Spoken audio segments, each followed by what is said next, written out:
be beneficial in case they ask for it. You got it. Okay. Excellent. Thank you for remembering that, Dr. Jazar. Oh my goodness, yes. You're very welcome. My name is Anahita Barbod, and I'm an early childhood educator. I have a Montessori daycare, and I'm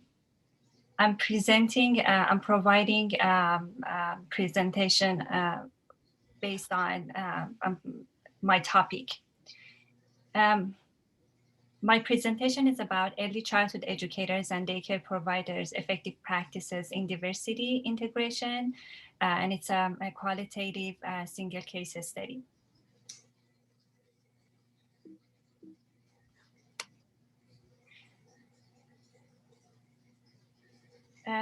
Overview of my research: early childhood educators and daycare providers addressing diversity in everyday practices of the classroom. Um, and I wanted to, through this research, I wanted to learn the effective practices about diversity integration. My research goal is to provide early child educators and daycare providers a strategy that can help them address diversity. So before that, I need to know what is diversity.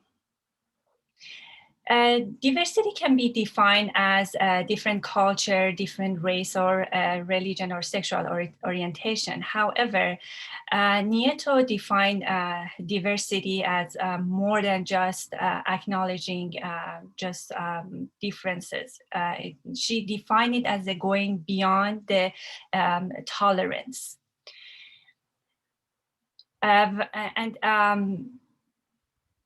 She emphasized on the importance of acknowledging human differences. She also emphasized on that school needs to know if they wanted to integrate diversity into their practices. They need to change the philosophy, they need to change the beliefs, and it's not just a set of content that they wanted to integrate. It should go beyond that. They need to go change the school philosophy to understand diversity. There are some strategies for diversity, for teaching diversity in the classroom. One of them is using cultural artifacts. Ethnographic studies has suggested that objects can reconnect people to the culture of origin. So with that in mind, and based on looking at it as sociocultural learning theory, each object in the classroom can be defined as a social agent. Material in the classroom should go beyond the primary, just being safe, being material in the early childhood environment. That's what I'm researching. Materials in the early childhood environment, it's just beyond being safe, being educational, or being child size. It goes beyond. It can it can be defined as a social agent, and having that in the environment. If that related to the culture, that help children to understand, somehow relate to the culture of their origin, or for other children observing that can improve their learning about their specific culture. The second one is utilizing children's literature for starting cultural conversation. That can help, since research has shown that books can be mirror children's imagination. Children through books, research has shown that children through books, they replace themselves. They somehow wanted to get the role of the hero in the book, and they relate themselves to the book by providing that. If teachers acknowledge that and providing the literature related to the race and ethnicity, it would help that can be another strategy. Promote cultural learning through reading history, providing history book for children, even as like just observing, even if just children go through the pictures, and just looking at the pictures can help them to understand and learn about different cultures. The other one is setting dramatic center for culture, clothing. Dramatic center in sociocultural learning theory and Vygotsky basically emphasize on the fact play, the role of play, how impacted the learning. And dramatic center is just it's just not a playing center for children. By providing each material in that place, children can take the role that constraint, that allows children freedom from constraint of daily life, and then they can get the social life, and they can pretend to be what they want it to be, and can promote them. If we consider each of the materials in the dramatic center as a tools to help children learn about learn new concept in culture or ethnicity, whatever the teachers, early child educators have in mind, they can provide it in that center, and that can be another tool to help children understand diversity. My problem statement is teachers are not prepared to effectively integrate culture into the preschool curriculum or early daily classroom practices. And apparently children not developing multicultural awareness as early as preschool. That many factors contribute to that, including they don't know the most effective practices. They don't, and with the rapid demographic change in the classroom, teachers are not prepared. And also colorblind approach is another problem it can consider as obstacles, prevent teachers to understand developing the meaning of diversity. A specific problem is many preschool teachers and daycare providers are not familiar with the effective ways to integrate diversity into the everyday practices of the classroom. And my purpose statement is the purpose of my research, the qualitative case study, single case studies, discover strategies used by childhood educators and daycare providers to teach diversity. So children can learn diversity from very young age, because research has shown that children can learn differences from very young age, as early as 3 months. My research question is, I have one main research question, which is what are perceptions of early child educators and daycare providers around effective strategies to teach diversity in the classroom? And what are the perception of early child educators and daycare providers around effective strategies to teaching diversity in the classroom? This research question helped me to, based on that, I can design my interview questions. So I wanted to know exactly what information I wanted to gather to answer my research question based on that. What are the perception of early child educators and the care providers around their strategy? They're not effective for teaching diversity in the classroom.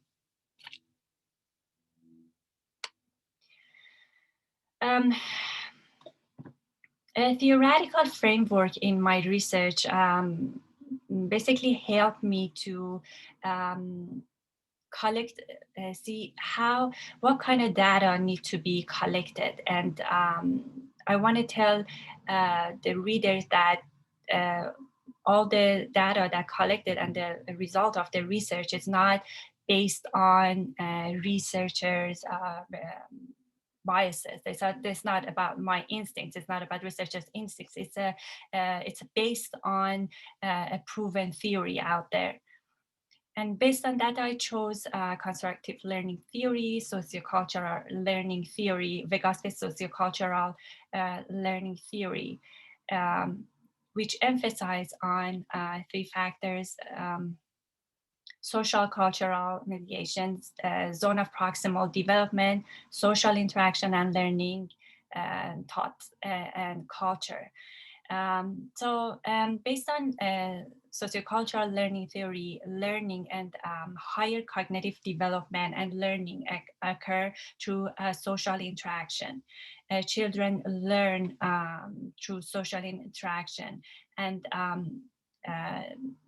in this process, the process starts with children wanted to know something. They construct their knowledge. They have a knowledge about something, and they step into the zone of proximal development. I emphasize on that part is the most important part, because that's the part that more knowledgeable other or teacher interfere and scaffold children to move beyond the zone of proximal development and move and learning from zone of proximal development to learning to the next level, which is learning occur.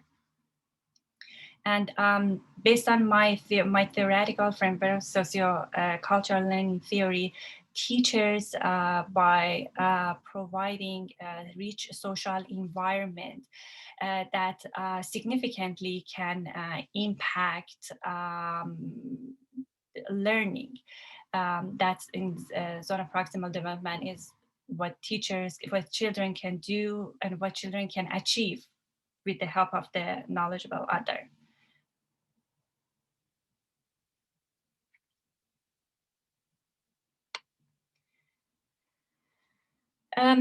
Example of sociocultural theory component, there's cognitive learning theory. Based on this theory, based off sociocultural learning theory, cognitive development and learning,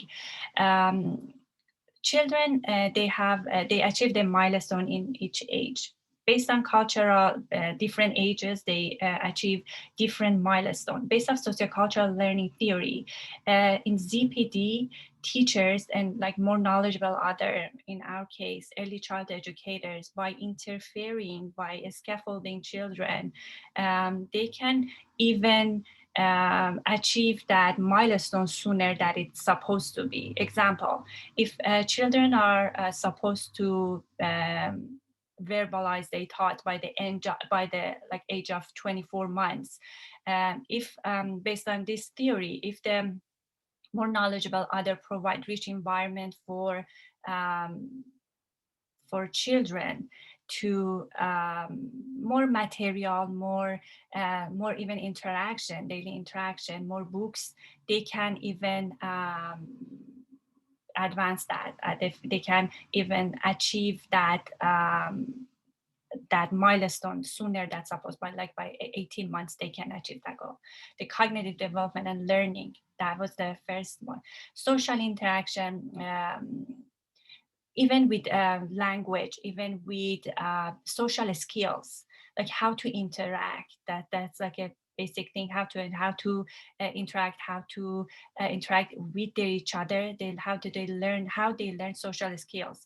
If teachers interfere in this ZPD, they can scaffold them by providing them even with directly or indirectly. They can help children to master that skill.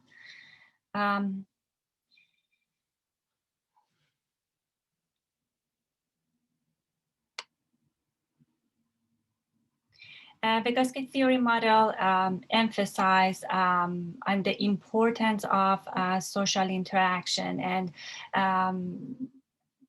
development. It basically said development happens on actively engaging with the environment. The active engagement with the environment can help the children learn beyond our expectation. There are many assumptions in my study in the research. If one of them is a participant, if the participant would answer honestly, which I would provide, the researcher would help um, convince the participants that all the data that the researcher would gather from the participant, it would be safe, and the researcher wouldn't reveal the name, or everything would be deleted. And the other one is capture the data needed with we'll be able to capture data needed with the interview and the time period. The time period is like 45 minutes. And the other one is participants will comfortable using Zoom. There have been many problems with using Zoom technology. Some of them would not want to be like they think that using it can, if I record it, it might be like I might be reveal it. That hopefully I would provide I would convince them by consent form, or consent for that all the it would not be, those are all the information will be safe and will be kept locked. Participant will be able to focus on the interview without distraction. The participant will be a combination of daycare providers and early childhood educators. So the assumption would be, we're hoping that's there's no differences between the two pools.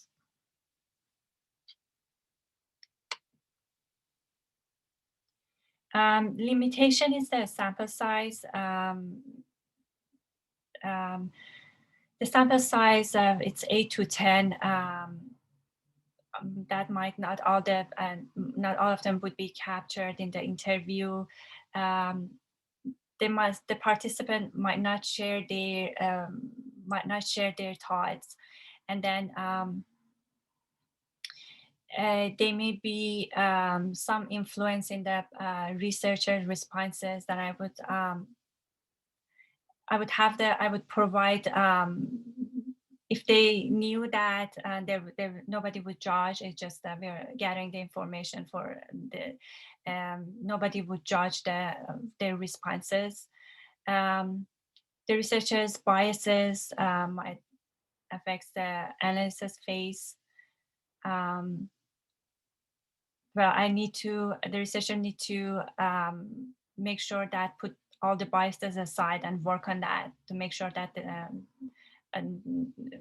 researcher wouldn't use any biases. Access to early child educator will be limited. Therefore, the participant would be a combination of daycare providers and early child educators combined.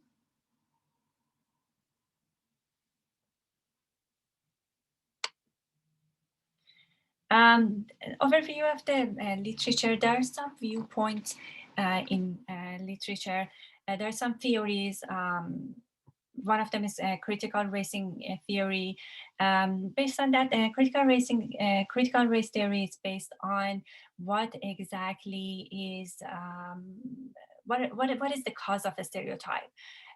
Why we have a stereotype, and based on critical race theory, we eliminate the cause. We first recognize the cause, and then we eliminate the cause to provide social justice. And the other one is cultural humility.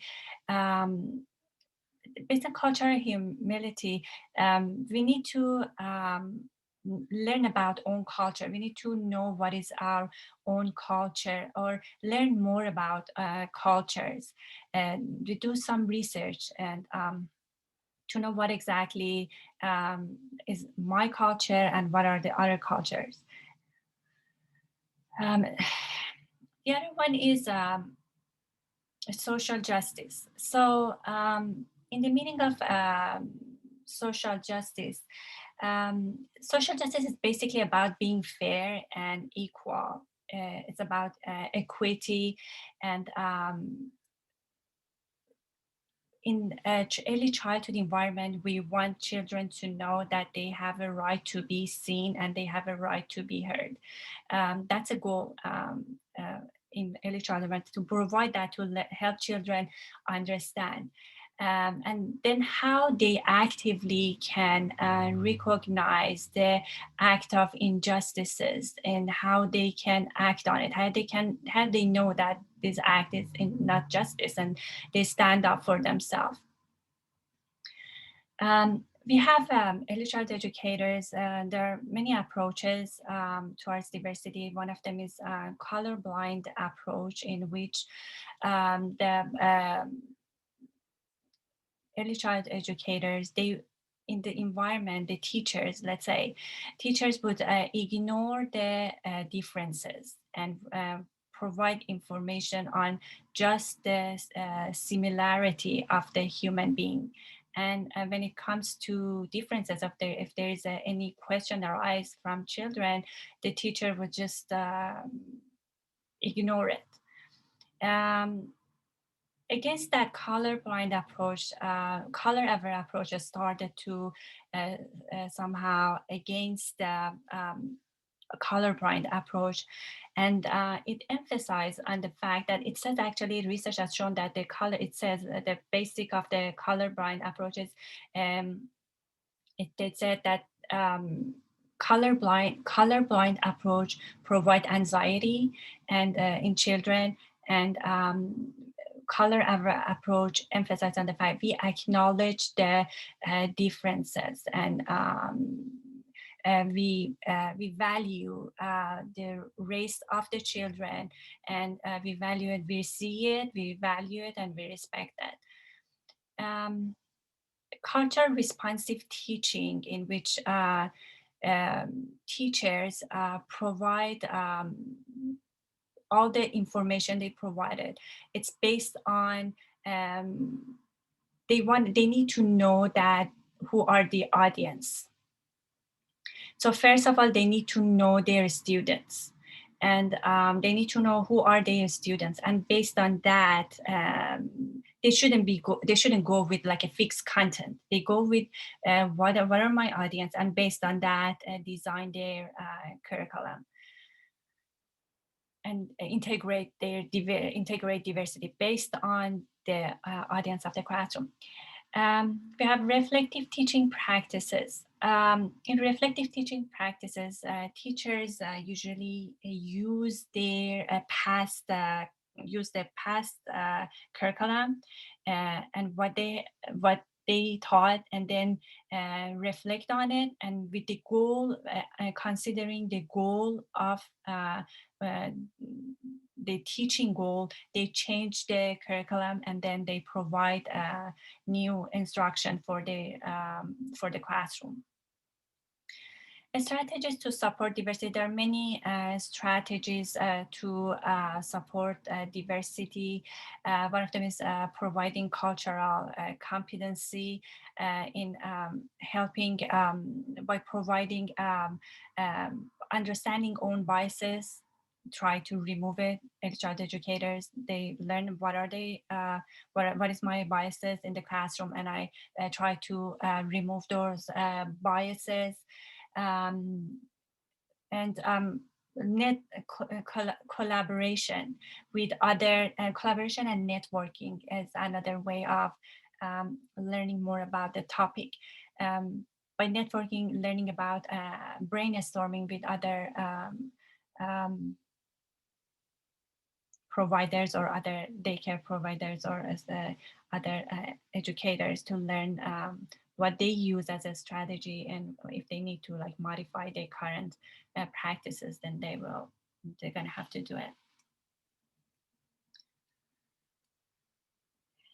Overview of my research design. So my my methodology is qualitative research, because I wanted to get in-depth understanding of in-depth understanding and rich detail in my research. I use qualitative research, and case study is I use case study design to that's as an observational method to learn about my participants in the San Diego County. Um,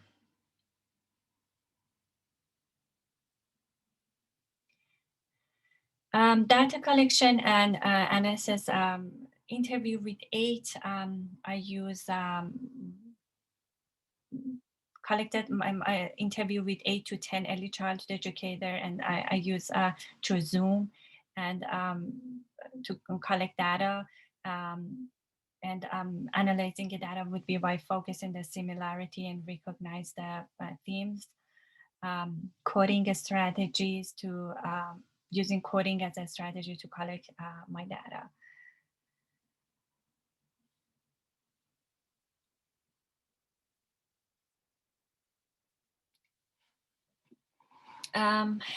For the ethical concerns, informed consent, I would have like before the interview, I would use informed consent. I will provide it and have the participant to sign it. I will even provide it. I will explain it to them that they have a right to privacy. I will detail all the that they I'm not going to share the information. I don't use their real name. I use numbers for their name, and also how data will be collected. Population and sample. For the sampling, I use purposive sampling, and I for my sample site would be early childhood educators and daycare providers, if both if they go through training and or if they go to the training, or if they not, I'll ask them for in preview questions, interview questions. Participants will be recruited through San Diego Unified District, early childhood educators, centers, family daycare providers, and Childcare Resources Service, National Association of Young Children, Child Development Association. Anahita, Yes. Quick question. So you mean diversity? So all of your population will have had a diversity training? Is that what you're saying here? No. What do you mean by training? Training, they have, there's some training, like Childcare Resources Service provides some informal training. They give you like a vocational training. We have, they get some, they go to college and get training, and they have some organization like YMCA CRS. It's a Childcare Resources Service. They provide training, official training. They give you like a degree. But some of them, they have like provide a workshop, and that's they like in a glance, they provide like everything you need to know to provide. Okay, so early childhood educator training. Is that what you mean? Early childhood educator training. Is that what you're saying? Yes, we have that one, that they some early child educators, if they go to the official training, yes, and then other training. Okay, so yeah, so I would just add ECE in that when you write it up. You know, you want to specify what kind of training it is that you were selecting for. Okay. Sorry to interrupt. No, thank you. So I have to say what kind of training.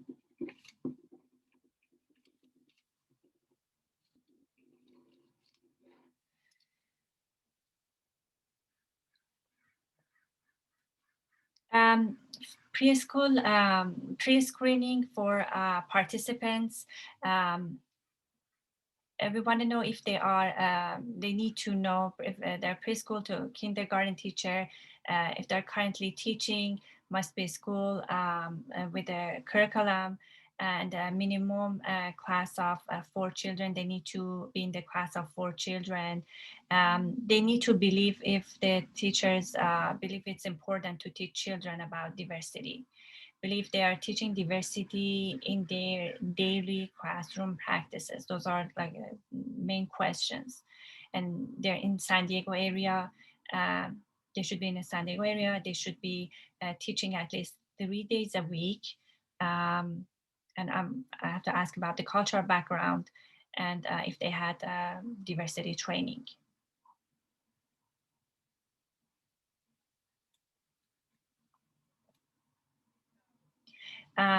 Interview questions. What does diversity, my interview question would help me analyze. If I choose the right question, it will help me to analyze my data, gather right data, and analyze my data in order to answer my research questions. So it's really important. So I want to know what does diversity in early childhood education mean to you? Have you had diversity training? If so, what type of training? Multiple trainings? What?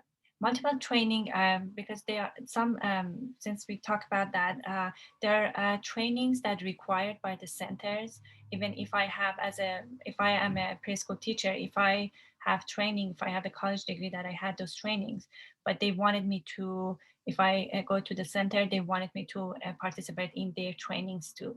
So it's considered as like multiple trainings. What strategy are you using to teach children about diversity? What strategy seems to be working? Which strategy don't seem to work? What behavior you're observing in children that tell you your diversity strategy are working or not working? Are these behaviors different after diversity strategy are implemented? How do you prepare your classroom to support and teach diversity? Do you involve parents in your strategy for teaching diversity? Instrumentation help me.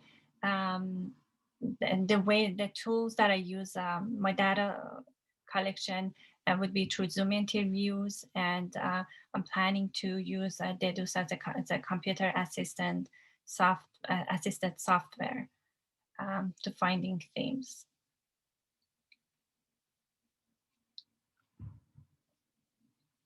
Trustworthiness is a most important part of research, because it would help the researcher to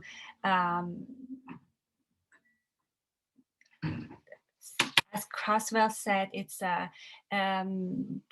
demonstrate the accuracy of my data. If it is this, this is like it's not something that I came up with. It has there are some certain criteria I covered to make sure that the reader can really trust it and they can see that it's accurate.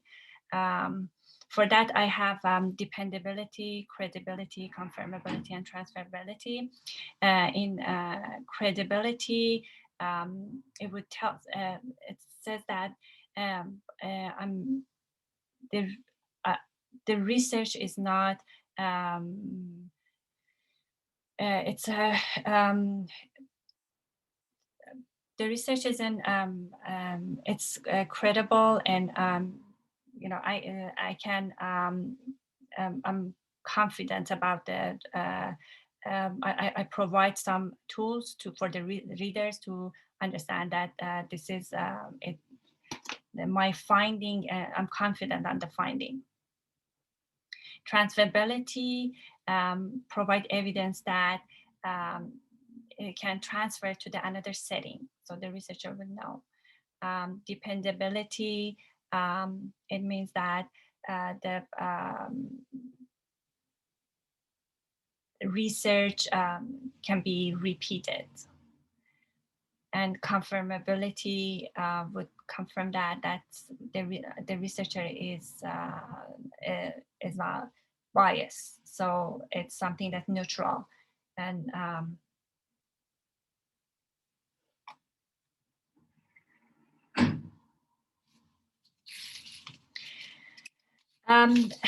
validation, there's some Creswell validated some strategy, provided some strategy to validate qualitative research. One of them is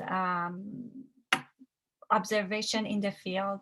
So the researcher would just go engage with the participants in the environment to learn more about it, more.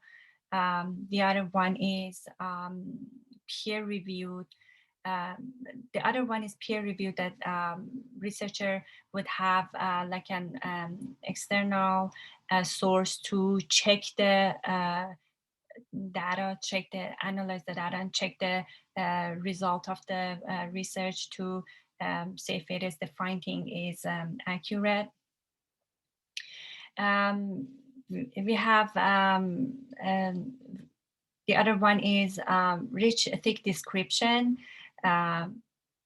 in which the researcher would provide detail in all the process, that from starting sampling all the way through analyzing data, and help the readers to go through that steps from detailed step by step to understand the validity of the data.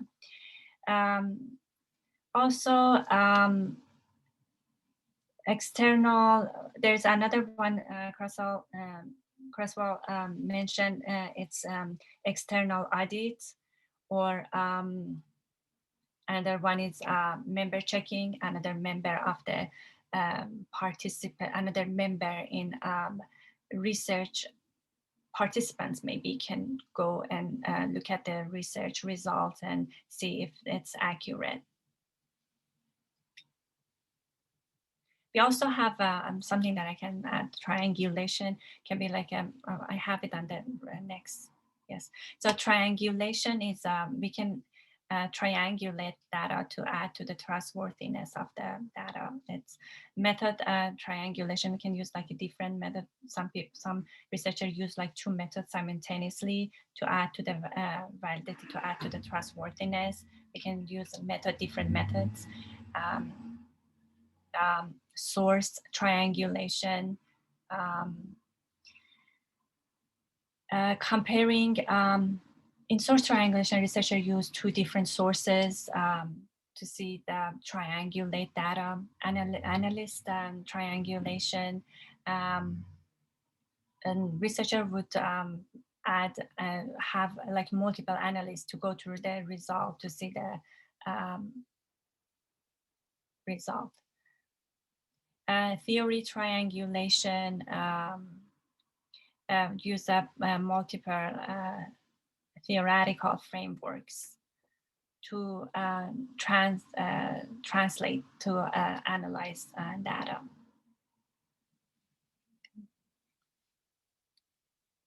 That's it. I think that's it.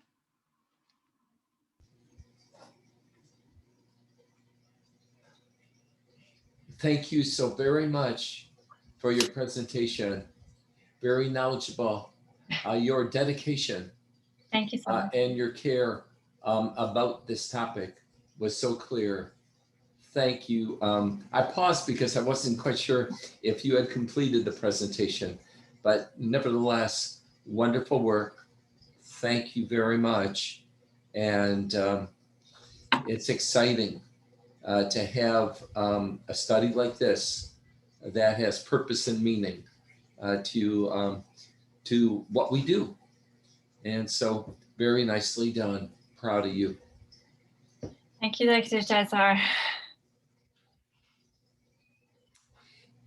Now is the time for committee to ask questions and share comments. First of all, I want to say what an honor it's been to work with Dr. Warren. Fabulous person. caring, positive, supportive, really a diamond, a True, real really, gem. yes, we got lucky. Yes, Yeah, yes, now I'm yes, yes. turning red. Thank you. Thank you, Dr. Warren. Thank you so much. Yes.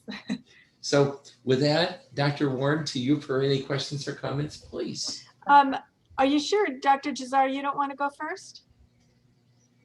No, thank you. I'm fine. great. Unless you have a preference.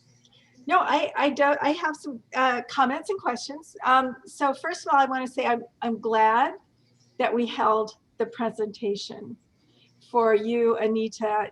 So thank you to Dr. Jazar for holding it. It wasn't quite baked yet. Needed to cook in the oven just a little bit more. And I think that that additional thought and work into your study really helped a lot, made a big difference in the way that you conceive it. One big thing that is not in your presentation that is a huge update that you made to your study was your peer evaluation aspects, right? So that's part of your methodology, is bringing those peers in to increase your triangulation, increase your validity, right? So that would have been worthy of another slide. And again, so Dr. Jazar, just so you're clear, Anita is using the peers not only to look at her questions, to see if there's anything missing, if there's any gaps in her questions and interview, and then also at the end when she's kind of concluded her findings and themes, then for them to look at it and see if they see anything there. That makes this study so much more powerful, Anita. Sure. That just gives it the 4 legs to stand on. So well done with that. And then, so that gets us to this triangulation that you've got right here. So you not only have the analyst triangulation, but I would say that also you have, and the method triangulation, but you also, I would say you have the theory triangulation, because your theory, if you go up to your theory slide for me, just if you could go back to, I think it's early on in your presentation. Let's see, keep going. Yeah, right there. Okay. So the social cultural theory components, there's so much to this. I would say this theory has almost 4 components, doesn't it? You've got the kind of the steps to this, to the social cultural learning theory, the cognitive development, the social interaction, the zone of proximal development, right? And the scaffolding. So I think that in a way, this theory and is so rich that that also kind of stands up to your validity and triangulation. The one thing that I still am not getting, and I've asked you this from the beginning, is I don't feel like the way you explained it, I'm sure it's clear in your head, but I don't feel like that this theory is completely baked inside of you to the point where you could do an elevator speech on it. So as you go through this study, just know that you need to get so comfortable with this that it just becomes automatic that you can explain this theory in a minute, right? So, and then part of the reason that I'm asking you to be so comfortable with this theory is because you're using this theory to analyze your data.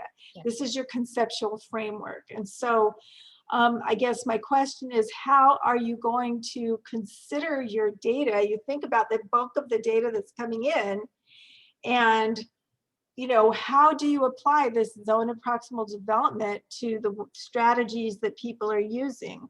And how do you apply this social cultural learning to the strategies that people are using? And I was hesitant that you're using this theory, and I think it's going to be tricky as you analyze your data in the form, through the lens of this theory. And so I'm looking forward to seeing how you do that. Okay. I'm planning to, when I gather my data, I wanted to compare if how they use effective, how they see it as an effective strategy, how they use how they describe it, how they describe effectiveness. So and then compare it how Vygotsky Good. effective practice. Excellent. Good. Okay, good. I look forward to seeing that. I just had one more thing, and that is, oh, a couple things. One, real quick on your research questions, if you could go there.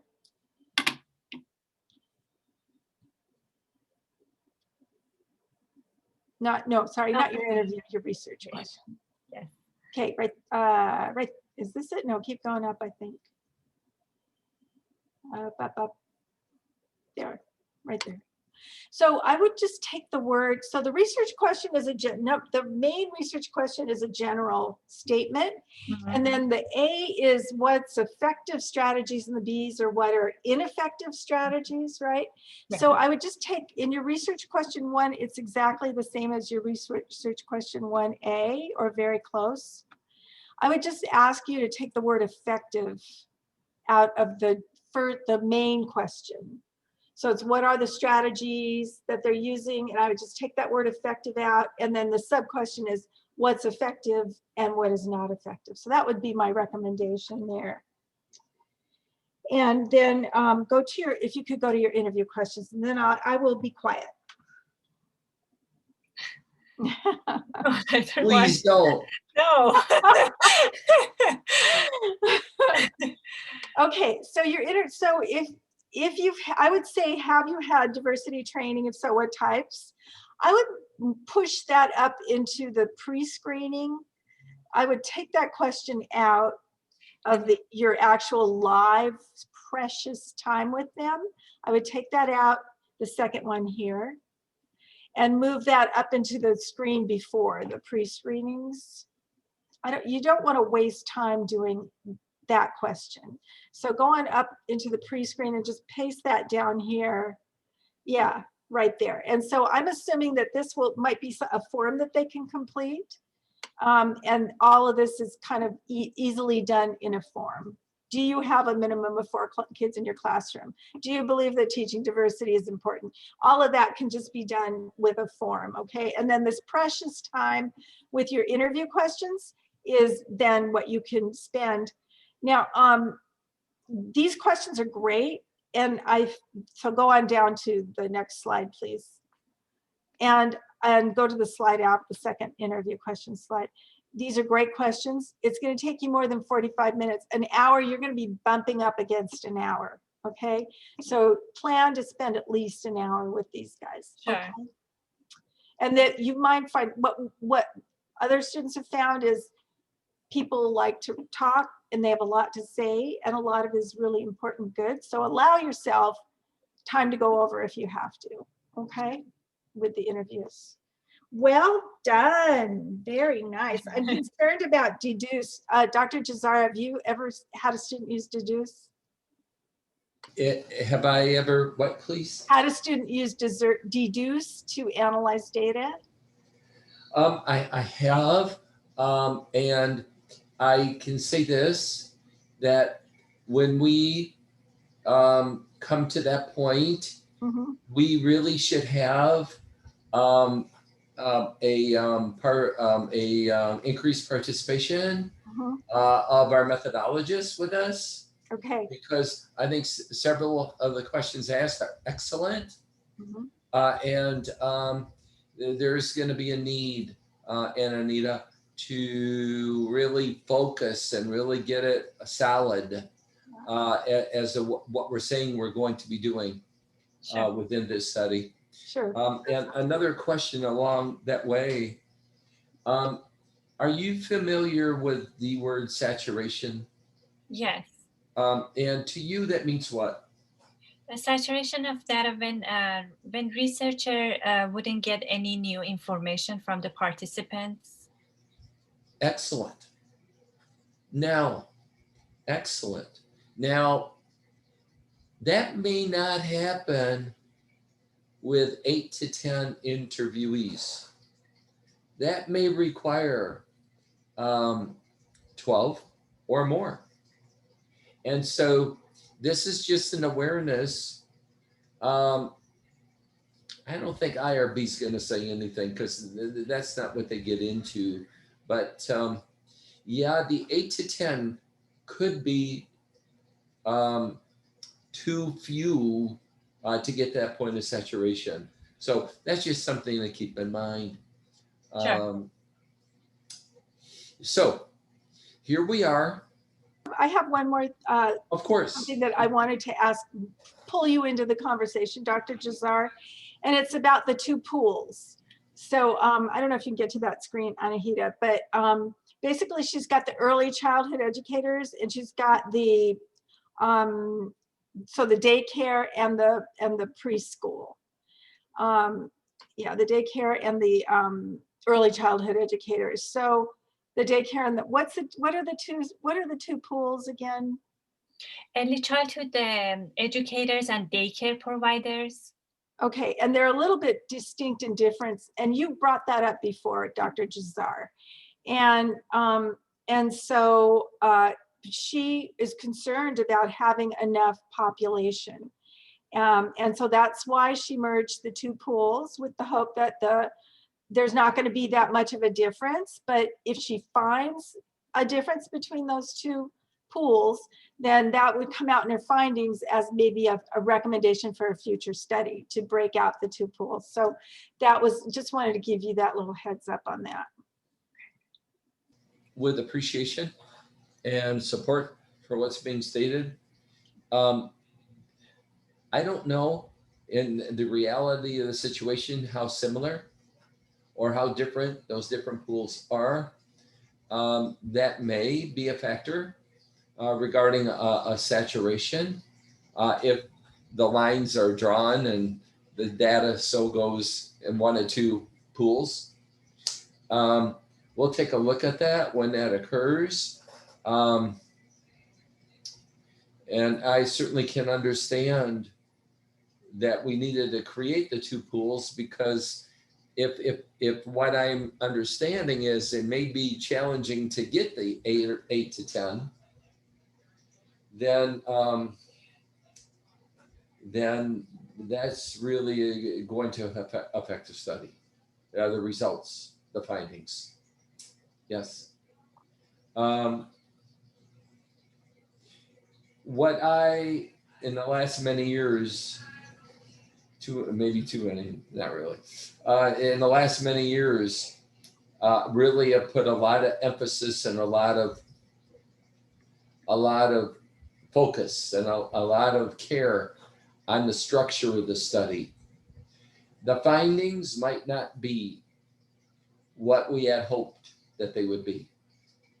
But as long as we're being scientific, as long as our methodology is sound, as long as we're staying within what we tell people that we're going to, no more, no less, exactly, I's dotted and T's crossed in the creating of that kind of study, particularly what we share with IRB, that indeed that's exactly what we do. We do nothing different unless we go back to IRB first. Failure to not follow exactly what IRB approves can truly make a study null and void. And with all the time and all the effort that a student dissertation learner has put in, that can be awfully disappointing and frustrating.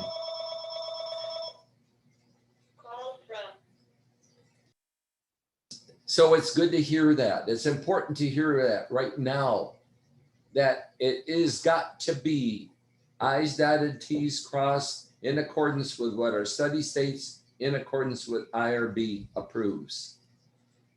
If we come out one interviewee less, that's not going to break the study. It might break one's heart in hoping to have the findings that really can make a difference.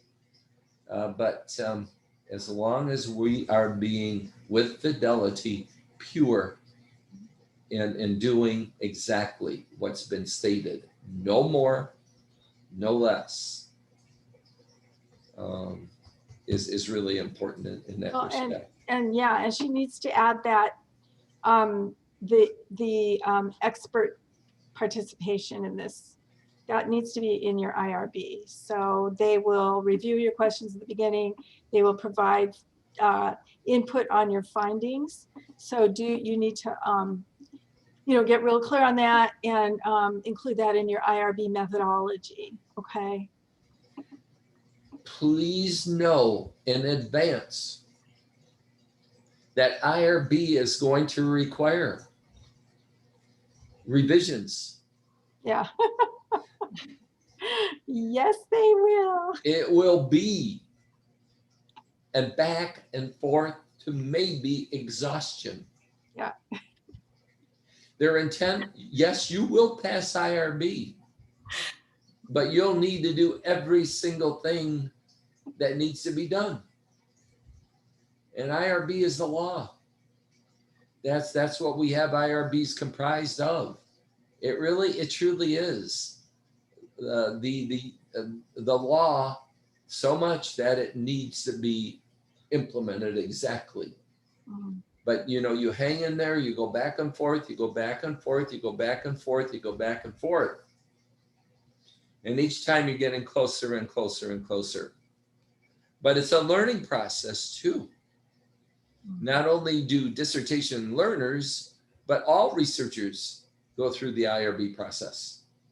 Well, and before you submit it, Anita, let me know, because I have somebody that I think I want to put on it, and he's pretty responsive. Because sometimes you get IRB people that are not that responsive. So I want to get one of my colleagues here on your study, okay? Excellent. And then we'll also work with you on your packet and make sure that it's, clean from our perspectives as well.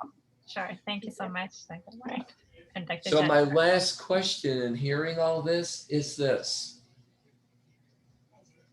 Looking at all that's ahead, what do you feel will be most challenging for you? Analyzing data. Mm-hmm. I was thinking, I'm asking, and I'm like looking around, and I was wondering, I need your thoughts on manually analyzing my data. Like, what if I don't use software? Because I've been talking to my classmates, and they chose, actually, most of them chose, they wouldn't choose software. So I don't know if you agree, or is it something to consider? Some will use an Excel spreadsheet. Some might do it by hand. You have to weigh the following. If you're doing it by hand, it possibly will take you much longer. Something that takes much longer in terms of university tuition is more expensive. Exactly. So we need to consider the pros and cons, but it can be done by hand and with this study. But well, you know what? I'm going to put my 2 cents worth in. Please. I find that software doesn't let me do what I want to do with the data. It's very limiting and constricting, and I can't make it go in the direction. I did mine by hand, and I found it was actually easier. I used an Excel spreadsheet. Some people actually print out the transcripts, cut them up into pieces, and then kind of shuffle them around and go, okay, this fits here. No, this fits here. And they'll have a table full of cut up little strips, right? I used Excel when I did my coding. I don't know if you were talking to Nancy Garza, Anita, is that who you were talking Yes. to? She started out with Yeah. Software in Vivo, and it was just so hard to learn and hard to use. And I suggested just do it by hand. So let's see what kind of data you get, and how comfortable you are with the technology, and and talk to your classmates. And Michael, if you have any recommendations for what software you like for coding, send that to us and we'll take a look at that, but we'll work with you. The other thing about the coding process is it's a good time to take a break. Like now that you're done, you know, when you finish this class and you're collecting your data, it's a good time to take a break because you're not really connecting with us. You know, you're collecting your That's after data. your IRB's approved. After the IRB's approved. Thank you. And but at that point, you know, we're not really in the mix yet. At that point. You're collecting data, you're kind of giving it a first once over, kind of looking through it. And then it's a good time, once you've absorbed what you've got, all those transcripts, you've read them through a bunch of times and you've made notes, sticky notes and stuff, then it's a good time to pull us back in and all of us kind of look at what you've got, you know, kind of mull it over together and think about how to approach it. Sure, thank you. If any research is conducted before the IRB, this study is over. All the work that's gone into this, that we're proud of you and thankful and just right there with you, is no longer applicable. Don't, until your IRB is approved, no conducting of research at all. And it's good to stay in your course through the IRB process, because having Dr. Warren. Yeah. How many more weeks do you have with this course, Anita? Do you know? We have, I think we are in week 4. Oh, perfect. Perfect. That's great. Yeah, that's great. Other questions, please? I don't have any other question, Dr. Jazar, and let me just double check. I want to make sure that.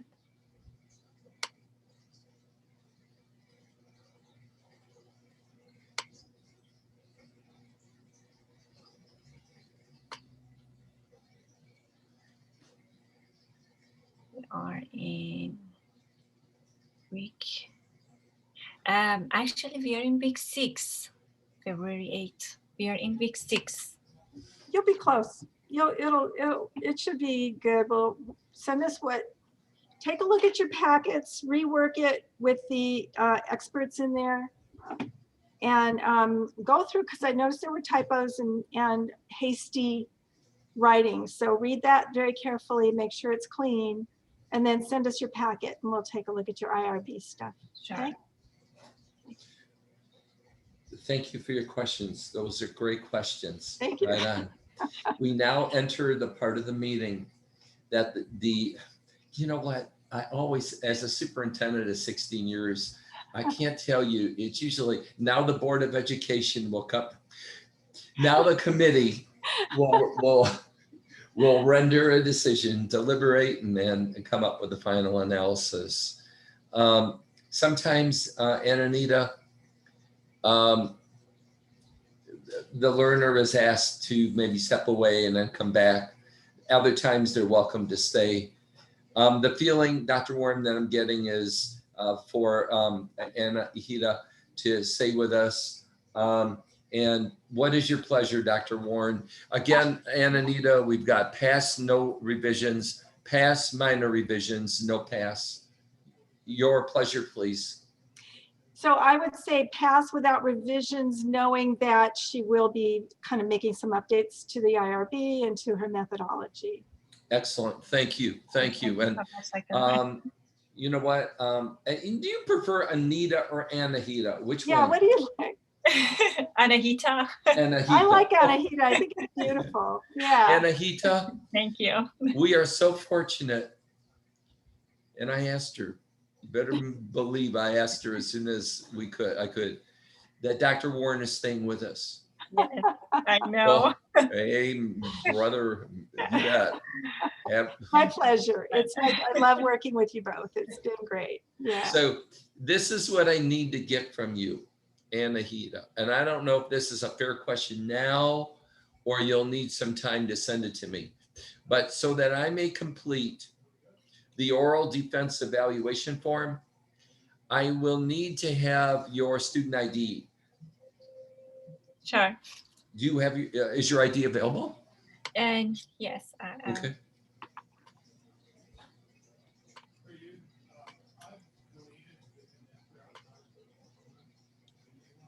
I've enjoyed watching you moderate this, Michael. I've learned a lot. So well done. Very nice. Thank you, Dr. Warren. Just like that commercial. What was the commercial? He says, we've been in business, seen a lot, or it's covered. It's covered. Car insurance or something. Yes. Oh, right. That guy, right. Yeah. Yes. Yes. I just type it. Do you want me to? Okay, let me get that. ANBARB.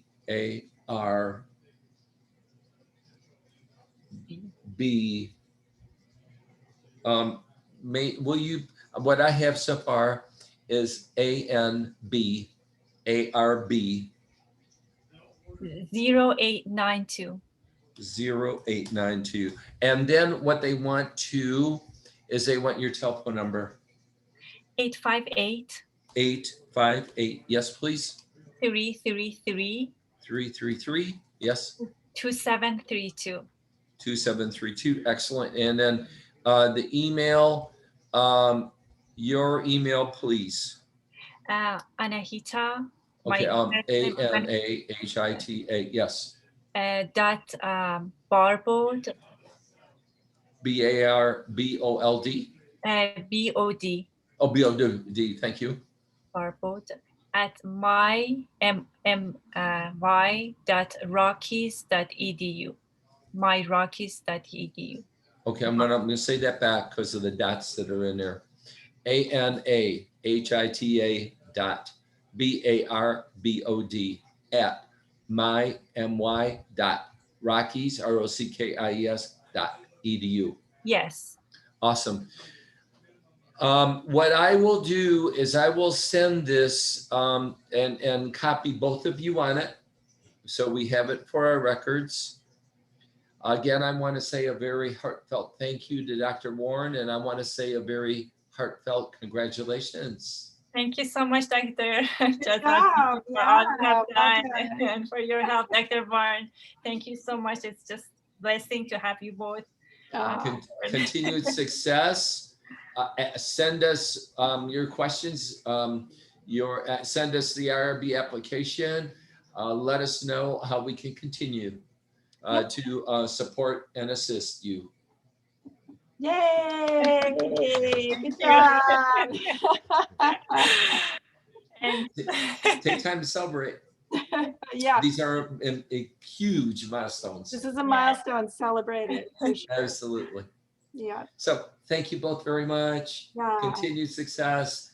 My final request is please stay healthy. Please stay safe. Keep away from all that's going on, and stay as beautiful as you two are. Yeah, and I've got the recording for you, and I will send it to you. Well, let me share with you how that works. Oh, and yeah, okay. I'm going to send this form in, and they're going to ask you to go into the DSCM. Oh, yeah. And what they may ask is for your PowerPoint only, Mhm. but if they ask for the recording, if they do, then please request Dr. Warren to send it to you. I'll send it to her anyway, because I think we said some things that she needs to review. That for that purpose too. Yeah, please send me a copy too. Yes. Oh, sure. Okay. I'm just looking at, that's something that you will be hearing from them right after I email. I'm gonna print it, scan it, put an attachment, send it to them, and that completes this. So after they receive that, they'll come to you and say, congratulations, this is what we need to have you do. And I can send you the transcripts. If they want the recording, you could actually upload the transcripts rather than the video, because the video will be too big for DSIM. Excellent. So I'll send you the transcripts to the recording. Awesome. Yeah, There we go. there you go. Anything else for the good of our order? I just wanted to make sure that I just want to verify. So I don't need to upload anything in. I don't need to do anything. I just right now I have to just wait for the letter of confirmation. And Yeah, then, because they're going to ask you to upload into the DSEM. that's what I was asking. Okay, I didn't. Do Yes. So when After you she receive gets the letter. communication from them, Okay. that. Okay. when you receive communication from them, and here's the thing too. If you don't hear from them with, say, 5 business days, Dr. Warren, do you want Anahita to contact her advisor to see what's going on? Let me know. There you go. Yeah, let me know. Sure. Yes, thank you. Okay. Yep. So if you don't hear in 5 business days, which doesn't include today, obviously, but 5 business days, you think 5 is good, Dr. Warren? Yeah. Yeah. Then let Dr. Warren know. Sure. They used to say years ago, Joshua Dorr, I don't know if you remember the furniture company, but what it was is it's good to have an uncle in the furniture business. She has an aunt. It's wonderful to have Dr. Warren in this business. And meanwhile, that won't slow you down, Anahita. You can go ahead and work on your IRB forms and stuff. So. Sure. Okay. Okay, guys. All right. Thank you so both. much Have a again. wonderful That remaining was evening. awesome. Well done. Congratulations again. Bye. Bye-bye.